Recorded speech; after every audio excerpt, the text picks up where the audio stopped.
kind of fun that. Yeah, that's Kind of like it. yeah. On a Saturday night Yeah. in the entertainment capital of the world, Super Bowl Eve. Kind of weird, isn't it? Las Vegas, Nevada is hosting a Super Bowl. And people said it would never happen. Now, I have two guys that basically have been here mainly all their life living in this city. And I'll just ask you this question because 18 out of the last 19 years I've called Vegas home, with a year in Arizona, which oddly enough, the year I was there, the Cardinals went to the Super Bowl, oddly enough. But now there have been big events, big fights, MMA, boxing, even WrestleMania 9 has come out here to Caesar's Palace. And of course, the old Grand Prix back in the day. But did you guys ever think that this city would now become one of the mega sports cities in the United States? Could you guys ever fathom that many moons ago? Not when we first moved here, because we were told city's not big enough, doesn't have enough people, can't support pro teams.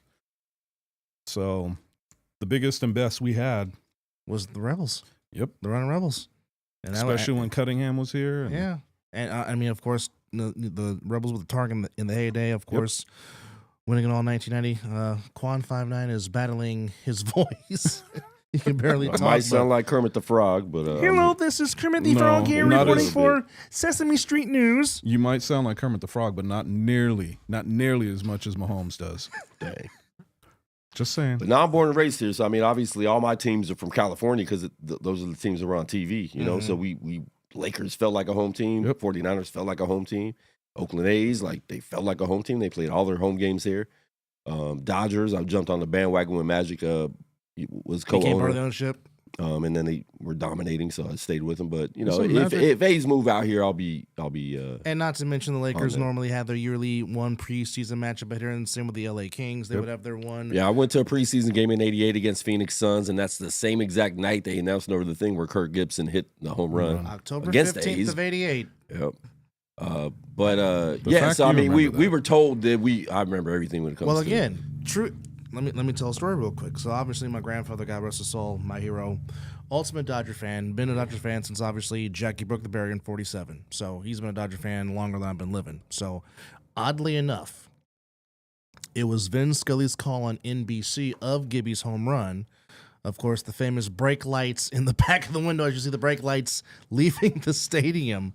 But just Scully simply saying, high fly ball into right field, she is gone, made me want to be a sports broadcaster. It was his call.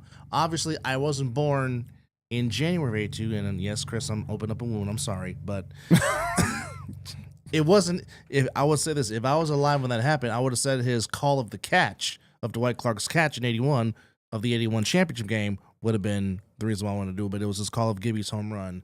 True enough, of the team I can't stand the most, that damn Dodger Blue, but it was that call that made me want to be a play-by-play man. So Vin Scully is very highly influential in my broadcasting life.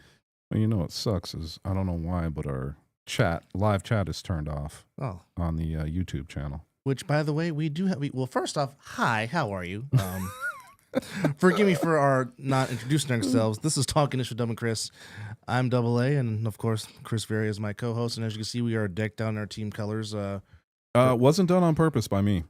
Oh, I was gonna go neutral. Oh, but we the last minute, my wife and daughter wanted to go out to a late lunch, and they were still there when I left, and I just had on a sweater just to run out, and it happened to be this one. So, oh well, it happens, but nonetheless. But we could have some fun with this yes. tonight. I mean, we're gonna talk a little bit of Super Bowl. Yeah, but the better thing is, and this is something that we kind of talked about prior. Dub isn't going to be able to talk about his 49ers. He has to. I am, but I'm not. He has to let us know why why the Kansas City Chiefs are going to win the game, and I have to let you guys know why the 49ers are going to win the game. But before we get to that, I want to have a little fun and talk about what we consider our top 5 all-time. Well. Top 5 Super Bowls that do not involve the teams that we root for. And it can't be, what we did is we didn't go all the way back. We went back for our lifetime, more specifically my lifetime. So from 71 on, I'm aging myself. But anyway, from 71 on is the time period that we could use. So without further ado, I think that what we should do is, I don't know, you want to go first and give me your number 5 and we'll go in reverse order and I'll tell you mine. Okay, well, number 5 for me is still a Super Bowl from the 70s. It's still Super Bowl 13, Steelers-Cowboys, 35-31. This was the rivalry of the 70s in the NFL. And it's still to this day the most matched up in Super Bowl history with 3. They played 3 times. Pittsburgh's won 2 of the 3. And really all 3 have been really good games. There really has been no lack of drama when it comes to the Cowboys and Steelers. But just that particular game was just up and down, back and forth. It seemed like the Steelers throw a blow. Here comes the Cowboys. Bradshaw makes a play. Here comes Starbuck. Franco makes a run. Torres makes a run. Swan makes a catch. Tony Hill makes a catch. Of course, the most memorable incomplete pass was Jackie Smith being butt naked wide open. And in the end zone and dropping the ball. And Vern Lundquist has the famous quote, God bless his heart, he's got to be the sickest man in America. Because, Jackie Smith, for those that don't know, Jackie Smith is a Hall of Fame tight end and had an outstanding career, mainly with the old St. Louis Cardinals, but came to the Cowboys late in his career. But first Super Bowl, too. You just see him just wide open. And, I know Roger has said if I would have threw the ball any better, because Roger kind of blames himself as any good quarterback would. Like, I got to put that on him better. Yeah. But, it's just... He was already sliding down, though. Yeah. I don't think Roger could have put it in a better spot. He did hit him in the numbers. You will never be as wide open as Jackie Smith was in an NFL game. But that's my number 5. But it was just the great back and forth between those two. You got Landry on one sideline, Chuck Noll on the other. The fedora versus the scowl of Chuck Noll. It was just a fantastic... For the 1970s, that probably might have been the best Super Bowl of the 70s with those two going at it. For me, it was number 5. I have Washington versus Miami, 1983. Oh, Mr. Riggins. Yes. The Diesel. Because of, so the premise, too. I know we said we can use our favorite teams. Mm-hmm. I excluded the Niners, too, because I thought, why am I going to use them if I can't? Doesn't make sense, but... I dig it. It was one of those games where... It was a really came down to John Riggins versus the Miami defense. The Killer Bees, yeah. And it was interesting because the Killer Bees, I thought, would be able to hold him more than they did, and he just ran wild. Yeah. And so it was also one of the, to me, one of the greatest games to watch because of Riggins and what he was able to do. And those, the offensive linemen, the Hogs back then, as they got their nickname, was just incredible. So, Mizzle, I know how you feel. It's your worst nightmare for the second time in 2 years. What's that? No, he was like, they both can lose because he can't stand both teams. Obviously, he's a Raider fan. Obviously, he can't stand the Chiefs because that's been there. Where are you seeing comments at? On the YouTube. No. On the Facebook page. Okay. Yep. Because I have the live chat turned off. I don't know why I'm gonna have to. Are you able to get back there? You know how to do that? I could do it on my laptop, but don't know how to do it on my phone. So next week. Yes. Yeah. Next week we'll be By able the way, to do chats. Talkin does have its own YouTube page, so please like, share, but more importantly, subscribe. But Definitely. Actually, what's not talked about is the incomplete pass that Joe Theismann played a part in because obviously the next year he would throw a similar pick 6 to Jack Squarick in Super Bowl 18, but we're talking about 17. He throws a pass that almost could have been picked off, and the Dolphins should have been picked off and could have sealed the game for the Dolphins. Yep. But instead, bounced out of his hands. Theismann knocked it down. Of course, the rest is history. And of course, as Riggins said, Ronnie might be the president, but tonight I'm the king. Yes. As he said in the post game show. But that's you know what? So I kind of miss the Super Bowl being in the old Rose Bowl. I do too. There's been some really good games. Yeah. Some really bad games. Yes. Cowboys Buffalo was one of those really bad games. Great game for my team. Oh, Leon Lett. Oh yeah, showing out. So you went first with number 5. I'm going to go first with number 4, and we'll go back and forth. Number 4 for me, 1991, New York Giants versus Buffalo Bills. And, of course, I had to pick that one because of the missed field goal at the end. That's your number 4. That's my number 1. That's your number 1? That's my number 1, yeah. I got a tie at number 1. Oh, really? Yes, I got Okay. a tie at number 1. But that was my number 4, and it had everything you wanted in that game from beginning to end. But the best is the miss at the end was just. I mean, I was working at the airport. Really? And I couldn't watch a whole game.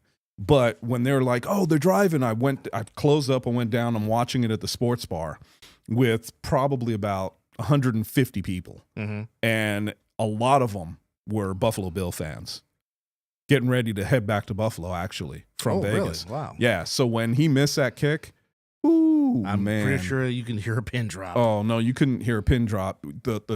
The stuff that was coming out of those people's mouths, including the ladies, Oh, my goodness. would have embarrassed some sailors. It was that bad. Oh, poor Scott Norwood. Well, just to pinpoint that, it was still kind of bitter for me because literally Leonard Marshall knocked out Joe Montana for 2 years and Yes. denied my team a shot to three-peat. But the whole, can the backup quarterback win? Because obviously that was the talk was, can Jeff Hostetler beat the Bills? Can they stop this cake on offense? And just the pomp and circumstance of it. And then, of course, that leading into the Persian Gulf. And then, of course, the greatest rendition of the Star Spangled Banner ever in the Super Bowl. By Whitney Houston. who was the perfect person to sing the anthem for that particular game. Yes, she was. She kills it. Mhm. And then it just looked like in the first half, Buffalo was going to break the doors down. They get a safety. They're up 12-3. Then Hostetler drives them before the end of the half. Finds Stephen Baker in the corner of the end zone for the touchdown. The Giants get the ball to start the second half. And for me, I think one of the most memorable plays of that Super Bowl, it's 3rd and 8. And the Giants are on the move. And Hostetler competes a pass to Mark Ingram. And Mark Ingram needs 8 yards. And you got about 4 or 5 Bills defenders trying to knock him down. He makes a spin move and dives out, extends the ball, gets the first down, completes the drive. And, of course, old man Otis Anderson, who by that time was old in running back years, Yes. ran the ball very well, won the MVP of that game, actually, and scores a touchdown. But, of course, I mean, it's still today the only Super Bowl decided by one single point. Yes. Still. Out of 57, only one has been decided by one We've point. had close Super Bowls. Yes, but we we've have. never had that one where it's just 1 point. No, Yeah, I agree. No, not 1 point. So what's your number 4? Super Bowl 34, Titans-Rams. Kevin Dyson falls 1 yard short. So I have them. That is number 2. That's number 2. Okay. Number 2 for me. So you can see where we're thinking alike. And that game had so many ups and downs in it, and so many what I would consider clutch plays. Because if you remember, McNair with his spin, basically throwing 2 defenders off of him. I still don't know how he got out of that. I don't know how he did not get sacked on that play by those 2. Because Kevin Carter was not no slouch. No. Kevin Carter was a very good defensive player. Yeah. And I mean, to be able to spin out of their clutches and throw the ball downfield was just incredible. I mean, I know McNair was a big dude. Yeah. But good God, to make the move that he did was just incredible. Well, not just that, being down 16-0, and then you see the great soundbite of, Jeff Fisher talking about they're celebrating. Yeah. And whatnot. What are you going to do about it? What are you going to do about Yep. it? And they came down, marched down the field, did what they did. But, of course, it's the greatest show on turf. Yep. So, of course, Warner goes up the Torrey top Holt, to Isaac Bruce, and the rest is history. But, just everything on that final play. Just crazy. Mike Jones making the great tackle. Dyson just trying to stretch out for dear life to try and get to the end zone, which, was like, you know what? Why not overtime? Why not? But if they would have had a timeout, which we all know they didn't because they used them up, if they would have had just a few more seconds on the clock to clock it, we could have been looking at the first overtime game in Super Bowl history. Yeah. So that was interesting. So that's your number. That's my number 4. 4. Okay. Yes. So what's your number 3? John Elway finally gets over the hump. Super Bowl 32, Broncos and Packers, where Terrell Davis just ran like crazy, but it was a great back and forth game because, again, TD would make a run, Brett Favre would make a throw and make a play, pull one out the hat. Because, in the first half, Denver goes up by 10. And you're thinking, is this finally going to happen for John? Because as we know, I mean, He wanted it. he wanted it. Yeah. Because I mean, the look at last the helicopter. Time, the last time he played a Super Bowl in that stadium, he was up 10-0, and then Doug Williams makes history. Yes. And of course, the Redskins go off with 35 points in the second quarter, and then never look back. Yep. But here come the Packers again, and Elway's just like, "What do I have to do?" But I think the helicopter play signified everything of John Elway's desire to finally get over the hump. We also got to remember what happened with their running back in that game with, Had a headache. with him. No, He couldn't see. having the because he would have migraines. Yeah, he couldn't see. So I heard Schlereth say earlier this week, when they were interviewing him, he had said that if the halftime was the 12 minutes that it normally was, he wouldn't have made it. Really? Because the halftime was half an hour, they were able to get him medication and into a quiet, dark room to calm down that migraine so he could come out in the third quarter and play. Wow. If it was a 12-minute, he would have not been available to him at all in the third quarter. Wow. So just something to think about. But wow. The interesting part about that, did you also know that that's Mark Schlereth's greatest Super Bowl? And he has 3 rings. But you know why it's his greatest? Why? He won that Super Bowl 32 on his 32nd birthday. Really? Yeah. Oh, well. He talked about that too. So funny enough, that's your number 3. That's my number 3. Oh. So we can't go any further with that. So I think I'm going to have to let you do number 2 because your number 4 is my number 2, which is St. Louis versus Tennessee. Okay. Oddly enough, I talked about being in Arizona for that year. So my number 2 is Super Bowl 43, Steelers and Cardinals. Just the catch. The catch, the throw, which Ben Roethlisberger has said, if you ask me to make that throw again, I absolutely can't. Could not make the throw. But I mean, here's what people understand. The game turned on that James Harrison 100-yard interception because at worst, it was going to be tied at a half 10-10 or the Cardinals are going to be up 14-10. And then first off, wouldn't it 17-10, right? It turned into 17-7 at the half because the Cardinals were on the move. That's right. And for James Harrison, a defensive end, to jump the route because Anquan Bolden was going to walk in the end zone. Easily. And for him to jump the route, because I mean.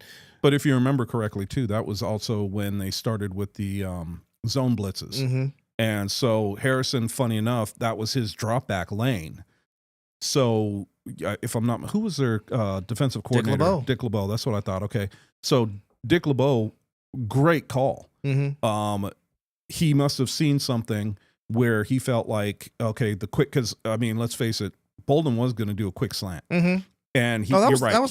He would have walked in, and Harrison just happened to drop directly into that path, which was fantastic. The only thing that killed me was you see, who was it that I'm trying to remember the wide receiver's name that was he literally ran out of bounds. I could picture him. I can't remember his name. He runs out of bounds, and basically he's the one that tackles Harrison as he's going into the end zone, which was just, I mean, as you like to say, big man with ball. That was definitely a very big, strong man with ball, dude. But also credit to Larry Fitzgerald who ran from the other cross of the field just to make the tackle, although he tackled him in the end zone.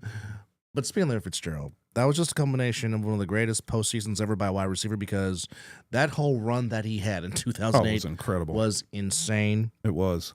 But the thing I was thinking, now keep in mind, I'm at work. And like I said, at this time, I'm living in Arizona. So, of course, I'm at work, whole bunch of Cardinal fans, absolutely going crazy. When Fitzgerald scored, I'm just like, uh-oh. They might have given Ben just a little bit too much time left in the game. And look what he did. And I mean, the one play before the great throw catch by Santonio almost broke it because the defender slipped and gave him an extra 15 yards. Yeah, if it wasn't for the safety, he would have went. Yeah, because all they needed was a field goal to tie the game, which I was hoping he'd go in overtime, but it didn't. But the Steelers get their 6th. When you have that much time left on the clock, man, that's going to happen. Well, it's like the old great Chris Collinsworth when he told Sam Weish, Sam, you left too much time on the clock for Montana. So that was your number 2. That's my number 2. So here's my 2 number 1s. Okay. The ones that I considered, in my eyes, tied. First one, 2017, New England Patriots, Atlanta Falcons. One of the greatest comebacks I've ever seen. Now, do I like the fact that it was New England? Hell no. Would I have liked to seen Atlanta win that one? Hell yes. It was theirs. It was theirs. It was theirs. They basically gave it away for them to win that game, which was just absolutely incredible. Now, the last one still hurts my soul because I've got to talk about them and I can't stand them. But the Giants, Super Bowl 42? Yes, in 2012, the Giants winning against New England. If you remember, New England was undefeated coming into that game. And you had a bunch of Miami players, of course, hoping for that loss. That was the catch by Tyrese as well, off the helmet catch. That was also one of the ones where I could not believe. This is what pissed me off. All right. We all know that Manning should have been sacked. Yeah. Eli was dead to rights. Mm-hmm. How he even got out of that was incredible. They always talk about the catch, but they never talk about the spin move and getting out of that for him to even make that throw. So it was incredible to watch from beginning to end. And there's one other play that he had in that Super Bowl, if you remember. It was the pass to one of his other receivers, and I don't think it was Cruz, but it was a pass down the sidelines that I'm like, there's no friggin' way that was Super Bowl 46. If you're talking about Mario Manningham, that was Super Bowl 46. Oh, down with the pass down the sidelines, Which I don't know still how Eli fit it in, but he did. I don't either. But that should have been a pick. The thing is, you have the Patriots, highest scoring points in a single season. Yep. Brady throws 50 touchdowns. Randy Moss scores 23, breaks Jerry Rice's record, which I still think for the fact that Jerry did it in a strike-shortened season and did it in 12 games is still impressive to me to this day, the 22 that he had in 87. Some of the most impressive. Yeah. All that, all of that, they only scored 14 points. Yep. Because of the Giants defense, because of Justin Tuck, because of OCU Minor, because of Michael Strahan, and Steve, actually it's 17, but and Steve Spagnuolo. So, I mean... And Steve Spagnuolo is the defensive coordinator for the Chiefs. Yep. So, who's your number one? Or did we already say it? We already said because your number 4 was my number 1, the Bills and Giants in Super Bowl 25. So, that's our top 5 combined that we were looking at. And I still think that probably the greatest game that I saw, depending on what you're looking for. Mm-hmm. So, the greatest game that I watched was the Patriots and the Falcons, mainly because 100% I'm like, the Falcons got this game. We watched a halftime show, and I wasn't going to watch the second half of the game. I'm like, this Super Bowl is getting ugly. There's no point in even watching this. It's going to wind up being 40-something to just the nothing. Look on Brady when he throws the pick 6. Oh, yeah. And he's running, and the Falcons defender is running down the sideline. You're just like, and for a lot of people, it was like, okay, if the Falcons would have won that game, it was like, okay, you know what? Enough comparisons between Montana and Brady. It's all over. About who the GOAT is. Yep. E-I-E-I-O. And then, now I know they gave Brady the MVP, which in my opinion, it should have went to running back James White. Yeah. Because James White did a lot to get the Patriots back in the game. And of course, I still don't know how Julian Edelman made the doggone catch. I have no idea. Look, I'm sitting there watching that game. I'm going, it's incomplete. He didn't catch that. There's no way he caught that. And then they showed it in the replay. Just like, and his double clutch before it touched the ground. I'm like, you've got to be kidding me. That's a catch. And then what really irritates me, which, yes, obviously enough, my head coach was the Falcons' offensive coordinator, Kyle. Okay. Yeah, well, how do you think I feel? My old defensive coordinator was a friggin' head coach. And I know people want to give Shanahan flack, and I get it, rightfully so, but he was only the offensive coordinator. He wasn't the head coach. Well, I don't think still does not take with the fact that they should have gave Devontae Freeman and Tevin Coleman the ball because they were running the ball effectively, and they stopped. But here's what really irritates me about that game. Okay, now people might not remember this, but Julio Jones makes one of the great sideline catches you'll ever want to see, and how he got both feet inbounds, I will never know. But here, now that play right there put the Falcons in field goal range, and they were still up by, I want to say, a touchdown. I think it was 10 points. No, they were up a touchdown. Okay. Because I'm saying, run the ball, make the Patriots waste time out. If Matt Bryant kicks a field goal and makes it, you're up 10, game's over. Instead, they want to pass the ball, and I think Ryan ends up getting second. I think they end up fumbling on that same I think you're right. possession. Yeah.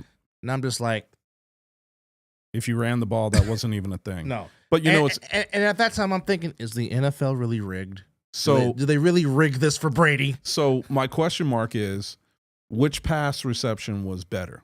That Julio Jones or Lynn Swann against the Cowboys? I have never seen anybody arc their body out of bounds and come right back down on the same line and stay in bounds with 2 feet.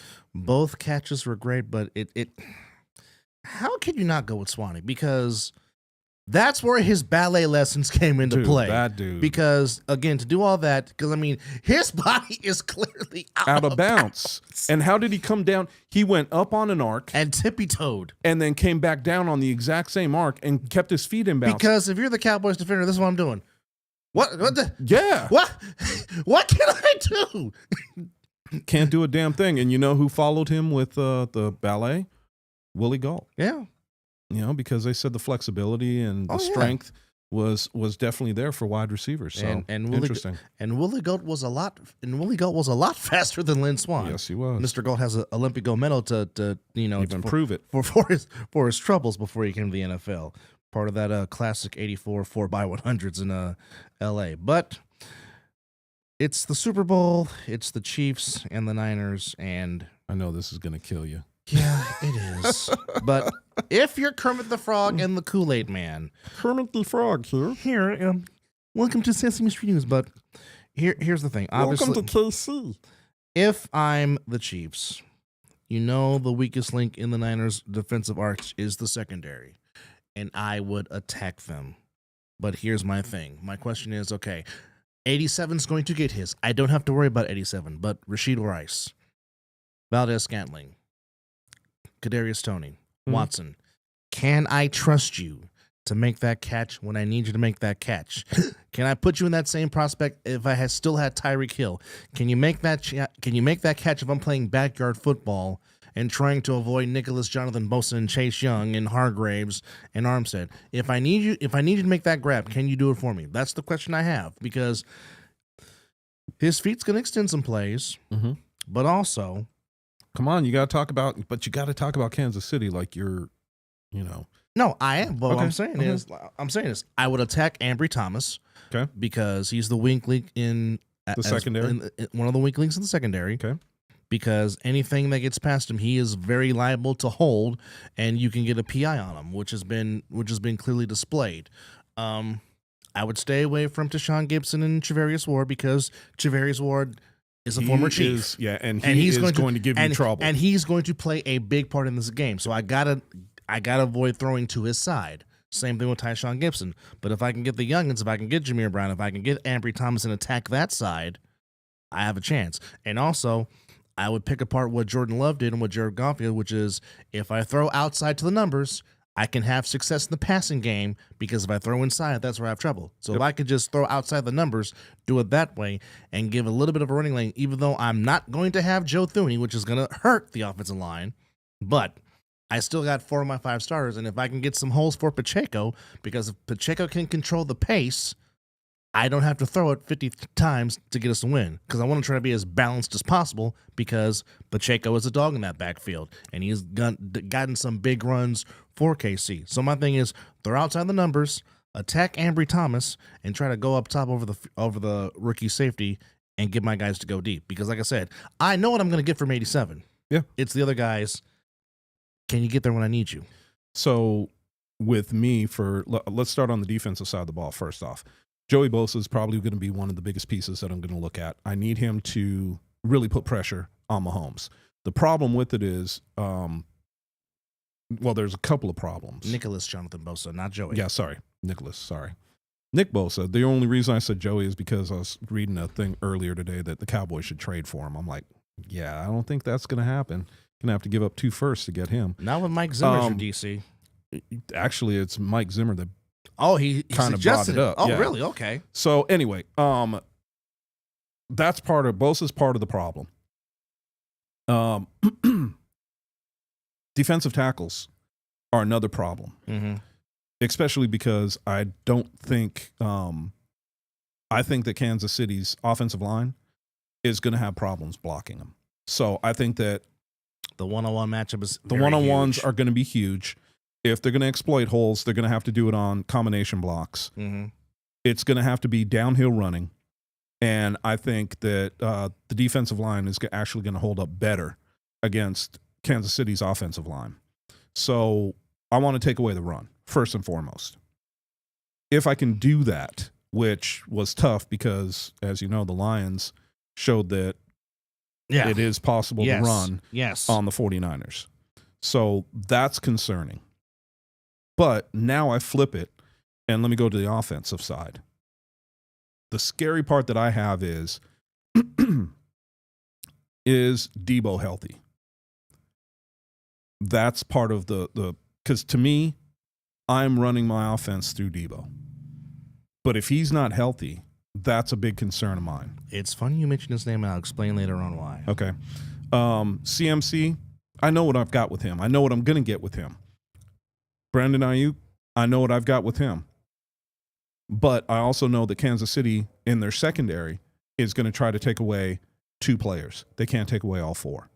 But my concern is still, is Debo ready to go? And if he's not, that's going to hinder my offense. And that's going to play into Kansas City's defensive hands, which does scare me. The other side of it, the one part or the one place I cannot let pressure get to Purdy is up the middle. Chris Jones. Exactly. Chris Jones. And Chris Jones is a major concern because that is one guy that can be a game wrecker for my passing game. But the only unfortunate thing for Kansas City, and I've already said this, Willie Gay's not playing. Their linebacker. He's out. And Charles Omenihu, oddly enough, a former 49er, but he's out. He tore his ACL. So, I mean, that's 2 key cogs. When did he tear his ACL? Omenihu did against the Ravens. It was against Baltimore. And Willie Gay did not play also in the AFC title game. So that's 3 key guys that the Chiefs are missing. And of course, Willie Gay is a good linebacker, which means now the middle of the field can be open for George Kittle. Because if you're missing key players in linebacker, the seam, like as we say, the seams are always open. Well, the only problem with the seam always being open is I also want to know what's the weakest link in the secondary. And if the weakest link in the secondary is the safety, you're right. But if they have a good cover safety, George Kittle isn't necessarily going to be my main guy. No. And I think that what I'm going to do, what I'm going to do with him is I'm definitely going to make him the decoy for a deeper in-crossing route with Ayuk. Because that's his mainstay. That's where he goes, is he travels across the middle, and especially deep ends and seam routes. So I'm going to throw Kittle in there to bring up your safety, and I'm going to run Ayuk behind him. So I'm going to flood the zone, and I'm going to make Kansas City make a play. Oh, yeah. And those are the areas where I'm going to try to get the ball. But here's the problem again. It all comes down to what I was just saying. If Jones goes off and he can blow some stuff up in the backfield, I have to shorten my routes. In other words, I need to really watch what I'm doing with Purdy, because if not, I could get him killed. Yeah. And he could be out of the game really quickly. So I've got to kind of look at those two things and look at the way I'm playing, or the way Kansas City's playing their defense. And if they're taking away some of the quick looks that I want to get early in the game to set stuff up downfield, it's going to be a longer day than I want it to be. Because if they can take away the quick looks, they're definitely going to take away the longer ball. So that's very scary to me. So can I set up the run early? That's what I'm going to do. I want to set up the run.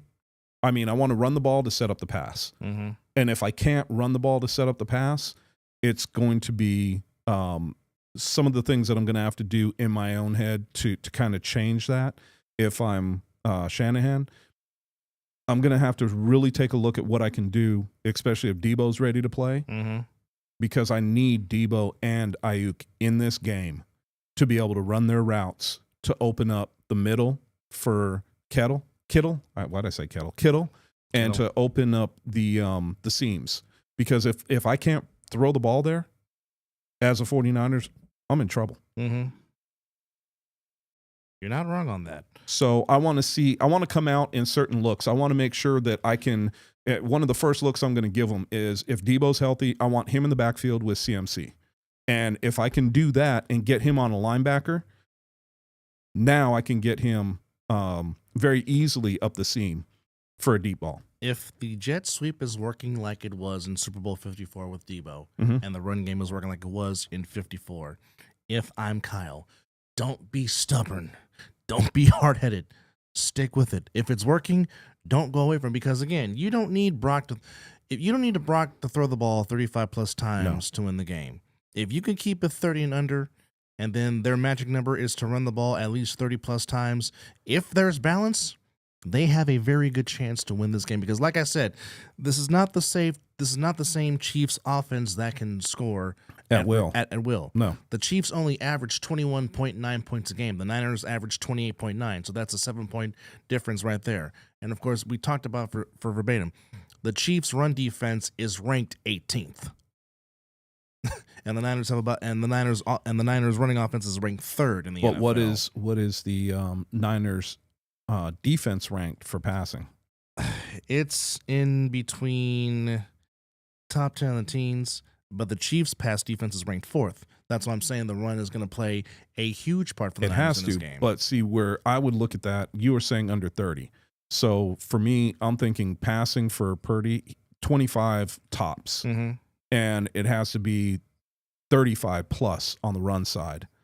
And we have to churn up some yards. If you can't turn the yards, that's where I think that it's going to be a very long day for 49ers. The yak will play a big part in this game without question. Oh, yeah. I think that not only the yak, but I also think that when you start to break down how you want to attack the Chiefs' defense, one of the biggest things that I would be concerned with as a 49er player or 49er fan is, again, what that front four the pressure they can put on Purdy, because they have looked better down the stretch going into the playoffs. Their defensive scheme and their defensive front seven have looked better unfortunately, than the 49ers have.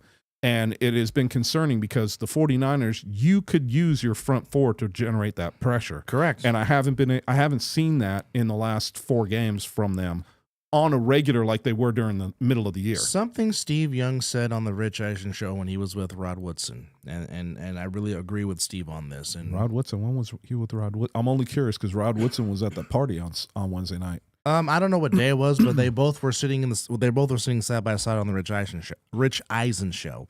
But Steve Young said this. He said, if the 49ers defense is the Niners defense that played on Thanksgiving, nobody can beat them. Exactly. If it's the Niner defense that we saw on Christmas, then I have a concern. Yes. So depending on which version of the defense you're going to get, and I know Fred Warner is pissed because Fred Warner has not been happy with the play of the defense, and he's like, no, we need to be a lot better.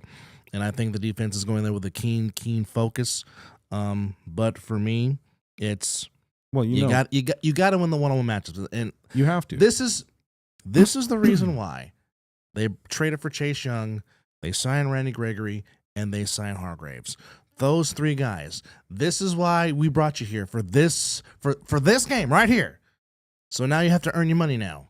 Well, this is why we paid you all that money. Now this is the game that you have to go earn it. And I get that. But unfortunately, the offensive players on the other side of the ball get paid too. Oh, yes, they do. And so you're not wrong. When you start to think about that, the thing that scares me the most, especially about an Andy Reid team, is giving him 2 weeks.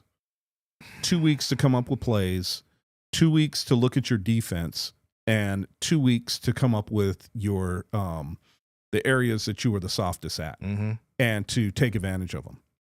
Now, would I put him up with Belichick with his ability to do that? Very close second. I mean, I saw Andy Reid for a long time in Philly. Yes. Why they let him go out of Philly, I'll never know. But anyway, I watched when they had their bye week, he almost never lost coming out of their bye week and having that 2 weeks leading up. So it's going to be very interesting for me to watch this game. It's going to be very hard for me not to watch the trench play. And I'm hoping that they keep it a little bit longer on the trench play because I really think that on both sides. The trench play is going to be very interesting. Well, of course, as we know, whoever controls the line of scrimmage wins the game. The old Correct. Dan Deerdorf analogy. But see, I think that this is where, in my estimation, Trent Williams doesn't help you guys. Really? Because he's going to help you on the run game because he's going to be able to seal the end. But he is not going to be able to really help you with Chris Jones. And that's my biggest fear. That's where I think the pressure comes from in this game. And I really think that that's where Chris is going to try to shine in this game is just really putting pressure on Purdy up the middle. Well, and trying to throw with somebody's rushing you up the middle. Yeah. Very, very tough. Well, Jake Brindle's been a very serviceable center. But this can't be serviceable now. Hey. Got to play one of his best games. He has to. But also, I think them putting in John Feliciano at right guard instead of Spencer Burford was a huge move. So obviously, Brindle and Feliciano have got to play huge because more likely Chris Jones is going to be over the top of one of those two guys. So the right guard and the center have to play a big game because I know what I got on the left side with Trent Williams and Aaron Banks, and I know what those two can do in the run game. Hence why they always run to the left behind those two big boys. Yep. So it's the right side that has got to contain, for lack of a better term, and just to go old Belichick, just do your job. Well, but here's a situation. As we know, we talked about Spagnuolo. We know what kind of defenses he's put together. Now, I was just sitting here when you were talking about that and saying Jones is going to be over either the center or the guard. But here's a thought. If I wanted to, I would play him at nose. Therefore, he's always 1-on-1 against the center. Yeah.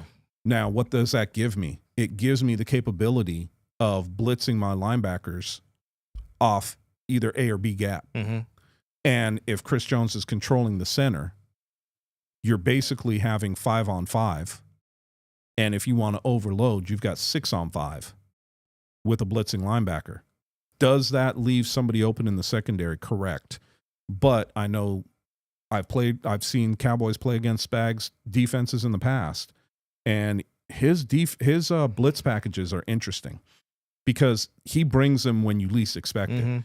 And he also does it in such a way where as a quarterback reads it, makes his adjustments, they make their adjustments on who's coming. So it changes up at the line.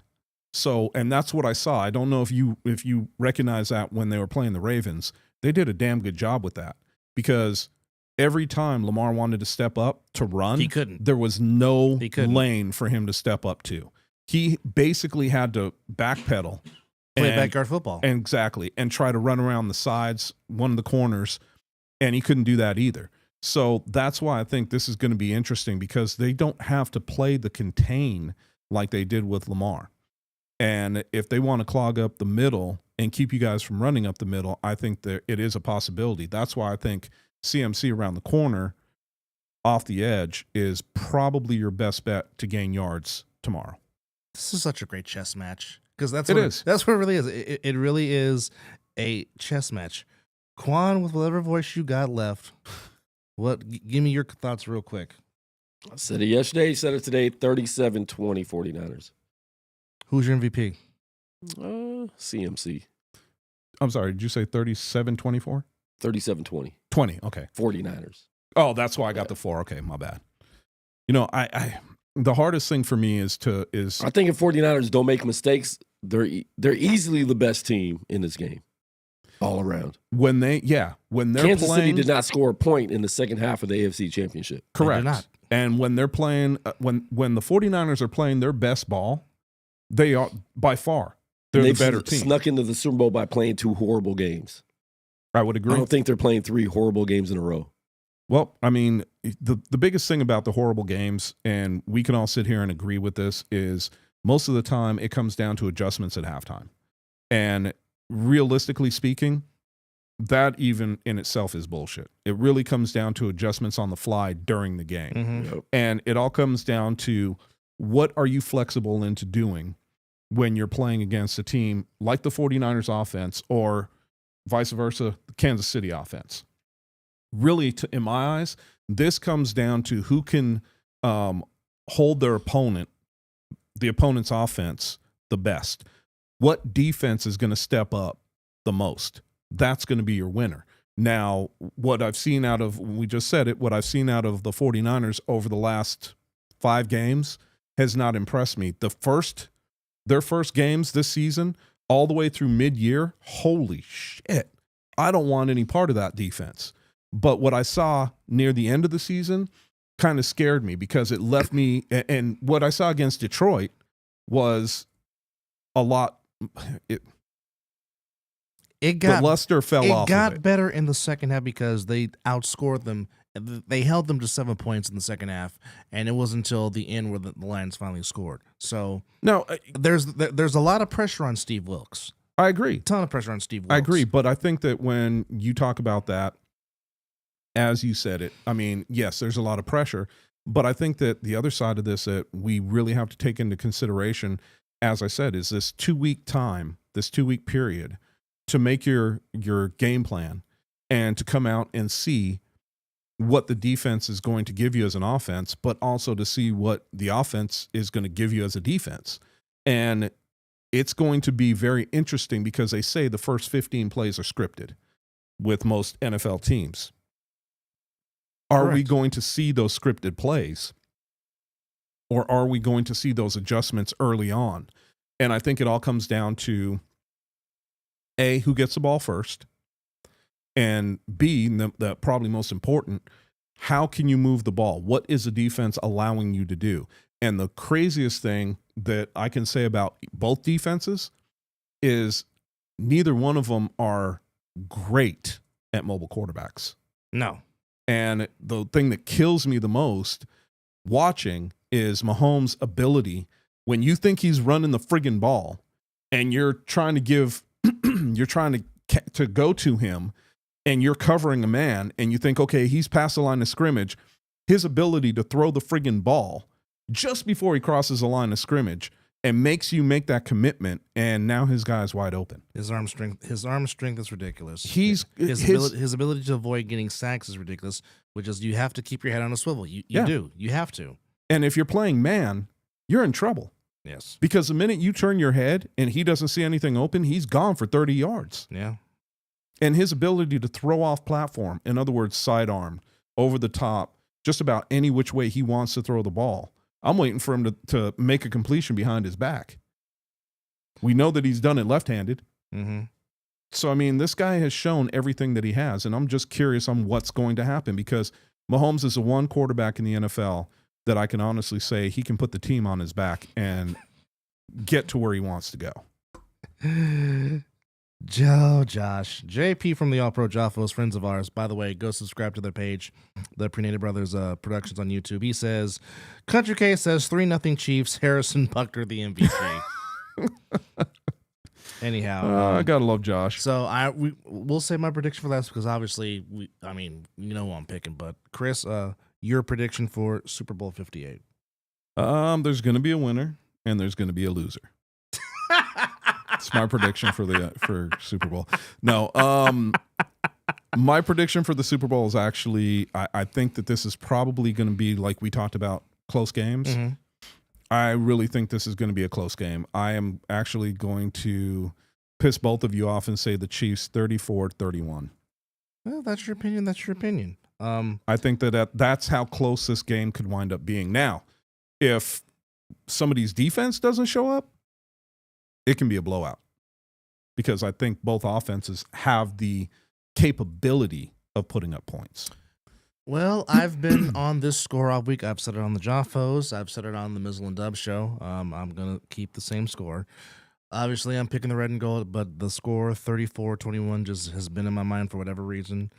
But my MVP is Tayshaun Samuel. Y'all know him better as Debo. I think this is the Debo Samuel game if there ever was a Debo Samuel game. The Debo Samuel that was in 2021 when he literally did everything to will that team to the NFC Championship game. I think this is the Debo Samuel that's going to will that team to eventually finally getting that long-awaited 6th Lombardi trophy, and he's my MVP. Didn't you say 21-34? He said 37-20. 37-20, yeah. So close enough. It's interesting though. It's interesting because I don't know what else to say. All I could say is that if Debo does that, he deserves the MVP. Mm-hmm. But you said you're going to tell me something about him later. No, he was my MVP. He's my pick for MVP. So I just think this is a Debo Samuel type game. I think it was taken away from him in Super Bowl 54 because they stopped going to him because, like I said, the Chiefs had no answer for that jet sweep that was working all game long, and Kyle went away from that. Shanahan stopped running the ball like he did in the Super Bowl against the Patriots. Yep. Shanahan will win or lose his game for us, depending on what he does under pressure. Yeah. And I was thinking the same thing. Because if he has learned from that, hopefully he's learned from that. But if he's not, that's going to be a problem, and the fan base is going to chastise them for that. Let me ask you both one question. If Kansas City gets up on San Francisco by 14 points, are you worried? Oh, yeah. But that's what I don't think is going to happen. I think 49ers get ahead quick. You think that it's the opposite? Yes. Okay. And the only reason I ask that is because I know that, until... They're not a come-from-behind team, and they haven't been all season. However... Except the last two games. Two games. But you're not doing that against the Chiefs. You can't do that against the Chiefs. No, I was just going to say... The Chiefs are a lot better than the Packers and the Lions. Oh, yeah. But again, I would always go back to the... I won't say a lot better than the Lions. Well, the Lions did beat them, true enough, but Chris Jones did not play in that game. But however, I always go back to the John Madden analogy when he used to do Super Bowls. He would always say, I always want my defense on the field first because the offense is going to be too excited. Yep.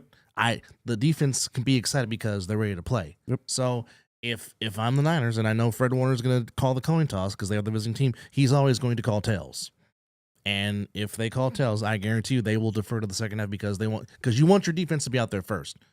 So your offense can calm down because the offense is going to have the butterflies and they're going to, be nervous this and the third. So, but I don't think, and this is something that we have to understand. Maybe too. not with the Chiefs. I was going to say you're talking about a Chiefs team. Maybe not with the Chiefs. Again, they've been there 4 times in the last 5 years. Not all of them though. Only 10. No, but Kelsey and Mahomes, their wide receivers have been under so much pressure this year. And now in the biggest game of the year, they're going to make a lot of mistakes in this game. I really feel that. And I think it's going to start out with a 3-and-out for Kansas City and then 49ers score. But you know what? All year long we've kept saying the Chiefs lead the league in drops. Yep. So far it has not reared its ugly head in the playoffs. Nope. It might in the Super Bowl. But here's the thing that is interesting to me because you just said it. If you're talking about Kelsey and you're saying, well, he's going to get his. What if the first drive winds up being a Kelsey Mahomes show and they drive down the field with that, taking the ball first and put up 7 points? Then you have to answer back. Exactly. But what I'm saying is that kind of takes out that whole thing of the anxiousness of the offense. You're not wrong. And that kind of takes out the whole thing, too, of trying to change up and have somebody, come out, stumble, and you're able to put up 7 points on them, having the ball second. So there's so much that is so interesting in this game. But you always want the ball coming out of the half. Oh, yeah. Yeah. And if you can have the ball at the end of the half, you score and have the ball at the beginning, and then get the ball again. Yeah. I mean, that's a twofer. So I'm just really curious to see. Tomorrow's game to me is probably one of the better games that I've been looking forward to for the Super Bowl in a while, mainly because I think that these are two evenly matched teams across the board. But I have to give the offensive talent to the 49ers because they have more offensive weapons. And especially with the fact of, Jesus, man, with the drops that Kansas City had, I've got to give it to the 49ers. Mizzle, to answer your question, tomorrow is going to prove that. Has he learned his lesson from Super Bowl 51? Has he learned his lesson from Super Bowl 54? If he has not, then that's going to be a problem. Do I have faith in him putting up a game plan? Yes. Do I have faith in him calling a game? It's about 50-50, to be honest. This is the game that Kyle Shanahan can get all those naysayers off his back. Again, be like your dad. Your dad your dad kept running the ball with Terrell Davis in Super Bowl 32, and it got John Elway his ring. I don't need Brock Purdy to be the hero. I just need Brock Purdy to do his job. But if the run game is working, Kyle, if it's working, Kyle, don't go away from it. Passion. You have 3 running backs that you can use. Don't put it all on Christian McCaffrey. Utilize Jordan Mason. Utilize Elijah Mitchell. I think we see a lot of Mitchell tomorrow. I agree too. I agree too. You know what? I would even put Mitchell in back with CMC. And then because you could put CMC in the slot. That's exactly. what people. But you can put Mitchell in the slot just as easily. Yes. So you want to talk about mismatches? You start them both in the backfield and move them outside, motion them out into the slots. And don't forget you could put Juszczyk in the slot. Exactly. Because he's a fullback that can catch. There's so much that the 49ers can do. My question is, will they do it? That's the thing. And I agree with Mitchell's point. Don't get cute. I agree with that too. But the bigger point about it is I think all 3 of us can agree with this and then probably wrap up. But I think that the one question mark when we have to go down the line, the coach that we all can say we have more confidence in is the Kool-Aid down man. the line. The Kool-Aid man. Is exactly Andy Reid. So, I mean, when it comes right down to it, can Shanahan make those moves? For sure. Will he? That's the question. That's the question mark. But that's why we get to find this out tomorrow. And that's why it's so intriguing. That's what makes this game so much fun to watch. Next week, we will talk about the Hall of Fame. Well, he will. I will be gone. Oh, you'll be gone. Yeah, I'll okay. be gone. Well, Yeah. I just might be by myself in the studio talking about the Hall of Fame and how certain names got in and how certain names are still not in. But on a side note, Woodson. he's one of them. Yes. I still don't know why he's not in. So you mean to tell me only one defensive player from that dynasty is in? It's Charles Lee. That's a problem. Yep. Anyhow, Did he have legal problems? Woodson? Darren Woodson? No. No. Like there got to be something. Hey, I'm still trying to figure out. Hey, he's even in the Ring of Honor. Yeah. And that was one of the knocks is if you can't be in the Cowboys Ring of Honor, why should you be in the Hall of Fame? Because he was a key cog in your secondary for 3 out of 4 Super Bowls in a 4-year span. That's why. And 13 years, Yeah. pretty much 10 years all pro. Well, I mean, hell, I'm still baffled over Roger Craig still not being in, but that's I a would whole- agree. But anyhow, for me, very happy for Randy Grashire, a long-time great Denver Bronco. Shouldn't have taken that long to get in. And I know he's not himself to enjoy it, but very happy for Steve Mongo McMichael to get his due, even though he's battling ALS, Lou Gehrig's disease. Continuous prayers to him.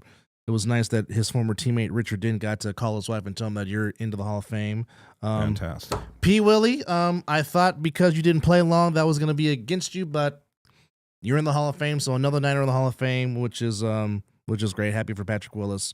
Him and Frank Gore for a long time were the only 2 reasons to watch the Niners because during those years we sucked. But Pat Willie and Frank Gore was the only 2 reasons to watch that team. But nonetheless, thanks to Quan59 for hanging out with no voice at all. Wherever you're watching the Super Bowl, if you decide to drink, don't drink and drive. Have a buddy drive you home. Call an Uber, call Lyft. It's not worth your life. But wherever you're going to be at to watch the game, enjoy it. Have fun. If you have a team you're rooting for, obviously, if you're a Niner fan, let's go faithful. It's time to get number 6. 29 seasons is long enough. 6, come back home to Santa Clara. But anyhow, for Chris, I'm Dub. For Quan59, have fun, be safe tonight, and enjoy the game wherever you may be watching. And yes, we have a YouTube page now, so please like, share, but more importantly, subscribe. And tell your friends about us. We're just 2 guys talking ish. Take care of yourself. God bless you guys. Enjoy the game tomorrow.